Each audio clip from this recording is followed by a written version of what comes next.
আসসালামু আলাইকুম রহমতুল্লাহ। এই পৃথিবীতে সবচেয়ে মূল্যবান জিনিস হচ্ছে সময়।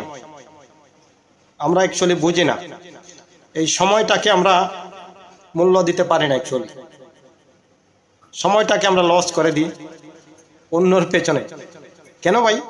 সময়টা তো আমার, সময়টা তো আমারই, আমি কেন আমার সময়টা অন্যের পেছনে দেব?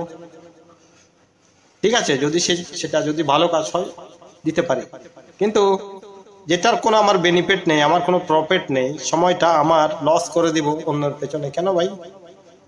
আপনি এখনো বোকার স্বর্গে বসবাস করতেছেন। আপনি এখনো জানেন না সময়ের কত মূল্য।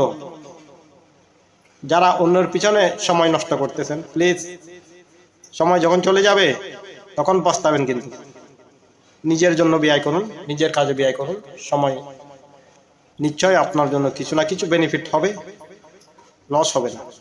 আর অন্যকে টেনে নিচের দিকে নামানোর জন্য চেষ্টা করতেছেন, সেটা ভুল। যাকে টেনে নিচের দিকে নামানোর চেষ্টা করতেছেন সে আরো উপরের দিকে চলে যাবে, কিন্তু আর আপনি নিচে দাঁড়িয়ে থাকবেন।